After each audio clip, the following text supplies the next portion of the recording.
efectivamente, lo que me llama la atención primero, presidente, yo no veo alternativas que haya presentado el gobierno.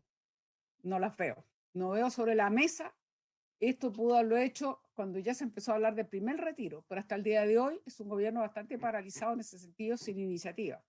Número dos, no vamos a entrar en el tema de la reforma previsional porque es un tema muy de fondo, complejo, importante, crucial, diría yo. Está en otra comisión, está claro. Pero solo decir que han pasado casi 3 meses desde que la oposición le presentó cifras concretas, simulaciones al gobierno, y la verdad es que no había respuestas. No las había y han dejado pasar y pasar el tiempo. O sea, la responsabilidad es enorme, un camino paralelo, que obviamente este es inmediato, el otro iba a tomar más tiempo, pero igual dejaron pasar un tiempo muy importante y no han dado una señal clara. Como también, digamos las cosas como son. Cuando la presidenta Bachelet presentó su reforma provisional, los diputados hoy oficialistas, en ese entonces de oposición, la rechazaron con un par de votos nuestros. Lamentablemente, para bien o para mal, pero así fue. Y era un 4%. Entonces, no me voy a detener, pero está claro que este país, mientras no toque el tema de fondo, que por supuesto no le corresponde a esta comisión, pero es el tema de fondo, que es el actual sistema previsional, que es evidente que no da la respuesta que necesitan nuestros trabajadores con sus bajas remuneraciones y con un grado de informalidad gigante que tenemos. Pero a mí también me llamó la atención, y por eso quiero, presidente, solamente enfatizar, no solo no hay alternativas, sino que además me llama la atención que solo se esfuerza en mostrar los efectos, que evidentemente pueden tener esto, pero ningún efecto positivo. Cuando se discutió el primer retiro, lo dijimos en la sala, se lo dijimos al ministro, ojo que esto va a tener un efecto reactivador o por lo menos aminorar la caída económica, y va a tener un efecto en el sentido que la gente va a gastar, va a pagar deudas, servicios, en fin, etcétera, etcétera, etcétera. Y nada de eso se quiso reconocer. Yo estoy convencida que la caída fue mucho menor gracias al primer retiro. Ni una frase, ni una línea, nada. Entonces, claro, aquí lo que ve, por supuesto, es la forma en que se aborda, que es efectivamente una mirada bastante economicista, por llamarlo de alguna manera, pero no ve los componentes reales sociales.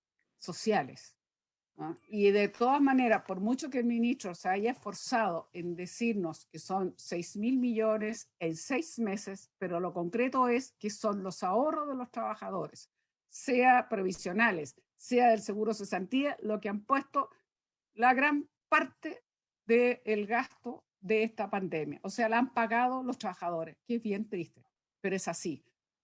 Y yo creo que hoy día, te lo voy a decir de la siguiente manera, más simple, simplemente como no veo ninguna alternativa, no hemos visto un gobierno que sea capaz de tener un diálogo claro, político, o entender lo que está pasando, que no tenga ninguna duda que esto se va a aprobar en el Senado y por lo tanto va a ser ley. Entonces sería más bien interesante que trabajáramos con esa realidad. Por supuesto, tiene todo el derecho como gobierno y tiene todo el derecho el ministro tratar de hacer sus esfuerzos, pero yo creo que mientras no dé alternativa, ni cuente toda la realidad, ni se haga cargo de las enormes diferencias que tenemos, profunda desigualdad y cómo ha afectado a mujeres, a sectores medios, no solo a los más vulnerables de siempre, realmente no vamos a seguir entendiendo. O sea, es completamente insuficiente, aunque suene una cantidad importante, si uno ve, la verdad, de todas maneras, nuestra realidad, de dónde se parte, ministro, de dónde se parte, si ese es el tema.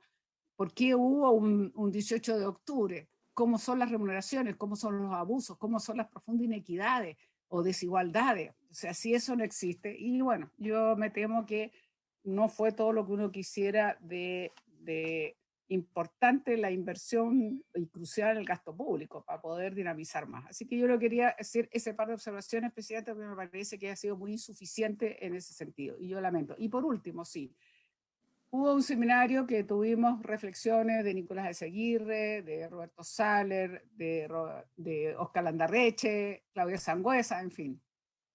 Y una vez más, constatar que existe bastante consenso entre ellos de que ha habido poco impulso fiscal. Es cierto que tenemos una deuda fiscal, un déficit fiscal importante, pero poco impulso en este sentido, y que Chile todavía tiene fondo soberano y tiene un margen de reserva, incluso recomendación del Fondo Monetario, que dice que países que tengan esas reservas justamente deben gastar para no someter a la población lo que hay. Entonces, y es cierto, le gusta compararse con América Latina y una que otros países de la OSD, pero el tema es también hacernos cargo de la realidad que va a quedar América Latina con esta pandemia, que es sumamente triste, los millones de desempleados e incluso la pobreza, cómo aumentar y para qué decir la situación de las mujeres.